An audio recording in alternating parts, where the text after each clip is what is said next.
Good morning, students. Today we are going to see the topic is alum. Okay, va? Then the name alum was originally coined to denote the double salt of aluminium and potassium. 24 molecules of water is called as the alum. Here you see the alum means you have any aluminum salt or potassium salt and aluminium salt and 24 molecules of water so contain it has two salt, potassium salt and aluminium salt. The two salt are combined together to form the alum means that salt is called as the double salt. Okay, va?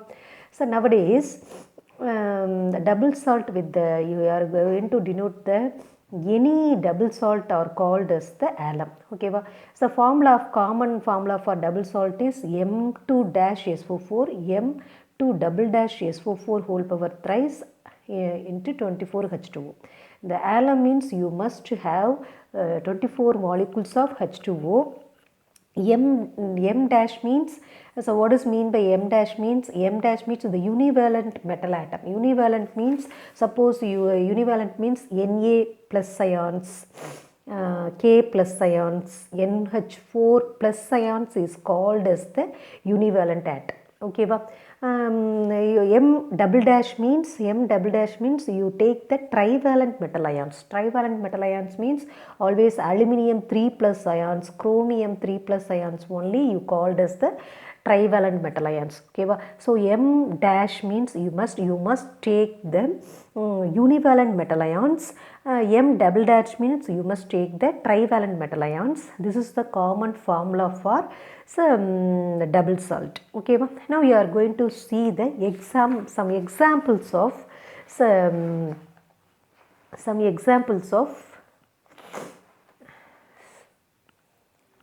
you see some examples of double salts. So this is the example.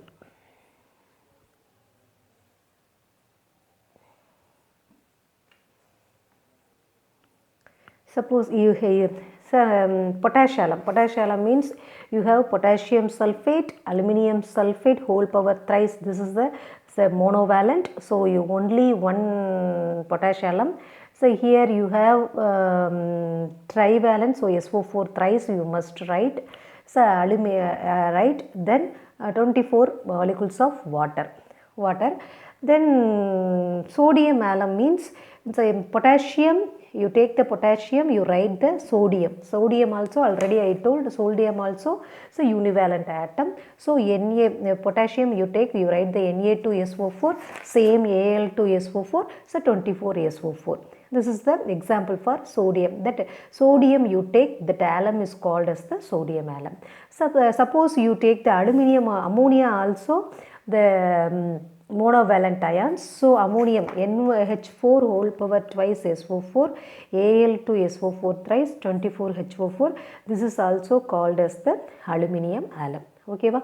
Next already I told chromium also the trivalent atoms. So the chromium K2SO4, same K2SO4, Cr2SO4 whole power thrice 24HO4. Okay, ma?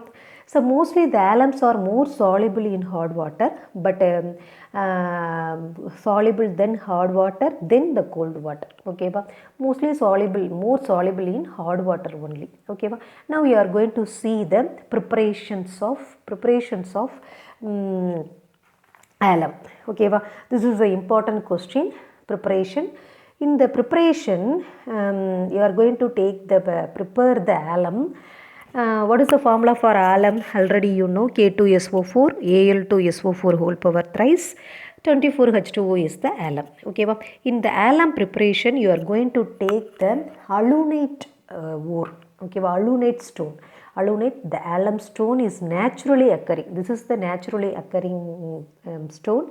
It is what is the formula for alunite ore means K2SO4, Al2SO4 thrice. So 24H2O is called as the alum ore. Here 24H2O, here you write that 4AlOH thrice is called as the alunite. Okay, alunite is the ore of alum. Okay, When alum stone is treated with alum stone is treated with the excess of sulfuric acid, you are going to react with the sulfuric acid, that hydroxide, aluminium hydroxide is changes into water molecules. Okay, so the K2SO4, so here aluminium Al2SO4 thrice, so remaining the OH part is changes into water molecules of 12H2SO4. Okay, so now we are going to take the K2SO4, Al2SO4 thrice. So you take the more amount of water, you take the 24 molecules of H2O, so all K2SO4, Al2SO4 thrice, 24H2O, so the solutions are crystallized to generate the potassium alum. It purifies the recrystallization to form the alum.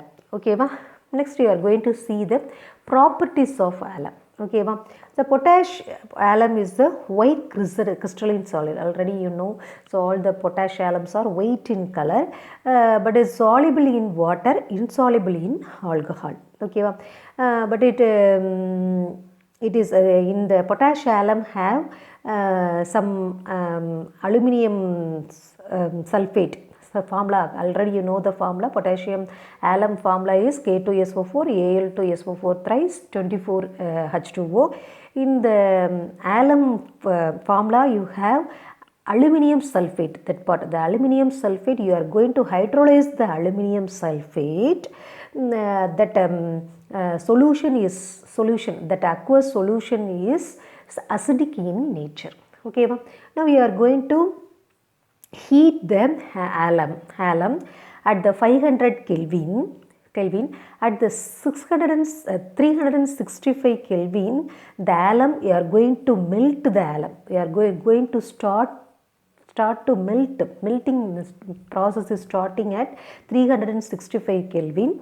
At 475 Kelvin, the alum lost all the water molecules. The alum have 24 molecules of H2O. It lost all the water molecules. All the loss of water to the hydration and swell up. Swell up means it is the bigger in size. Masses, the swellum mass is very bigger in size. So swollen means swollen in size, so it is called as that alum is called as the burnt alum. What is mean by burnt alum? This is a very, very, very important question. That alum is called as the burnt alum. That burnt alum means it does not contain alum does not contain any water molecule. That alum is called as the burnt alum. Okay, the burnt alum formula is K2SO4, Al2SO4 thrice plus 24H2O is liberated. Okay, then K2SO4, Al2SO4 thrice is called as the burnt alum. The burnt alum you are going to further heat. It is decomposed, that burnt alum decomposed to form the potassium sulfate and aluminium oxide, and sulfur trioxide is formed. Okay, next another one properties is the potassium alum, you are going to react with the ammonium hydroxide. The potassium sulfate is liberated. The ammonia react with the sulfur to form ammonium sulfate. Then water is liberated. That aluminium react with the hydroxide to form the aluminium hydroxide. This is a very, very important equation. Next we are going to see the uses of alum. In the uses of alum, the alum most uses is the purification of water. Okay, you must purification of water. It is also the waterproofing textiles. Waterproofing and textiles are used. Then it is used for dyeing, paper and leather tanning industries. And it is used as the arresting the bleeding arresting agents also you are used with this alum. Okay, this is the alum. Next we are going to see the tendency of catenation. What does mean by catenation? Tendency of catenation. Okay, already you know what is mean by catenation means. So do you know the human chain? Okay, tendency means the chain forming compound. The atom form the chain molecules is called as the catenation. The ability of the element to form the chains of the compound. Okay, the atom form the chains of the compound, that ability is called as the catenation. Catenation means the property of direct bonding between the atoms of same element. Direct bonding between the same element to form the chain or single large structure is called as the catenation. Catenation means, what is mean by catenation? The property of direct bonding between the two of same element to form the chain or the single large structure. That property is called as the catenation. One element you have catenation property means that catenation property have some quality of the conditions of the catenation property. There are 4 conditions of the catenation property. Okay, the first condition is the valency of element is greater than or equal to 2. So if the element have catenation properties, the element make the chain means if the element you must have 2 valence electron and greater than 2 valence electron. This is the main condition. Okay, next condition is the element should have ability to bond with itself. This is also second condition. Third condition is self bond. The one element bonded with another element, that bond is very stronger bond. This is the third condition. Next condition is the kinetic inertness of the catenated compound towards the other molecules. Do not form the compound with the other element. Suppose the carbon bonded with the carbon element only. Do not form the carbon bonded with the nitrogen. That bond it's the inert bond. It's the inert. Okay, so the 4 conditions are able to form the tendency of catenation. Okay, next you are going to see the allotropy. Already you studied in 10th standard. Allotropy means, what is mean by allotropy? Allotropy means same element but it has different structure. For example, carbon. Allotropy of carbon means the element have carbon element, but it has different structure. For example, diamond, graphene, fluorescence, carbon nanotubes. This is the 4 elements have carbon element only, but the structures are different structure. This is called as the allotropy of carbon. Okay, if the allotropy of carbon, you make the carbon, it has some reason it has high carbon bond energy. So only the carbon makes the allotropes. Second point is all the carbons have tetravalency bond. Okay, next one is carbon is the very smaller in size, so only the allotropy of carbons always the carbons makes the allotropy forms. Okay, for allotropy example means carbon allotropy is the graphite, diamond, so fluorescence and carbon nanotubes is the example for the allotropy. Okay, next we are going to see the graphite. Okay, so already you know this is the structure for the graphite. So graphite structure. In the graphite is the allotropy of carbon, because all only the carbon only contain in the graphite. Okay, graphite is also the naturally occurring element. It is the most stable allotropy form. Compare the fluorescence, nanotubes, then graphene. The graphite only the more stable element. It is the soft and conduct the electricity. Okay, it is composed the flat two-dimension sheet. It is the flat, it's the flat and the two-dimension sheet. So each sheets are hexagonal. So this is the hexagonal. Each sheets are hexagonal. Net sp2 hybridization. Here carbon so bond formation is the bond is the sp2 hybridization. The carbon bond length is 1.41 Armstrong. Okay, next, so each bond distance in the benzene distance, like the benzene distance. So like the benzene distance.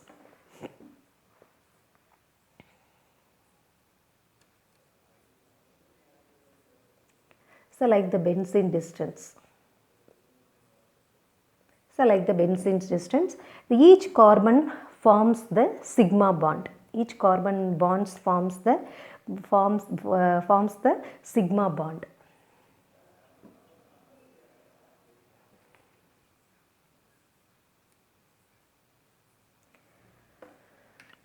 Forms the sigma bond, and for example, each carbon bond forms the 3 sigma bond with the neighboring carbon atom. For example, this is the structure of the graphite. Each carbon atom, you take this carbon atom, this carbon bonded with this carbon atom here, this side, this side, this side.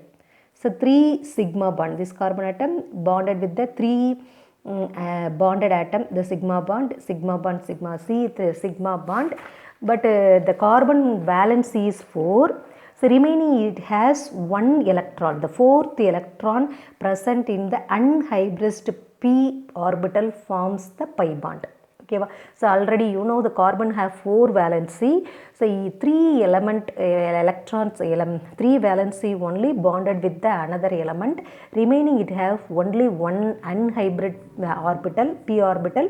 It forms the another unhybrid orbital to form the pi bond. Okay, that pi electrons are delocalized over the entire sheet is responsible that unhybridized electrons only conduct the electricity. Okay, so the graphites are conduct the electricity. Okay, the successive carbon sheets, one sheet you are going to conduct with the another sheets are connected by the weak van der Waals force. So only the graphite is the very soft in nature. Okay, the sheets distance is 3.4 Armstrong. Okay, so the graphites are used in lubricant and graphite oils.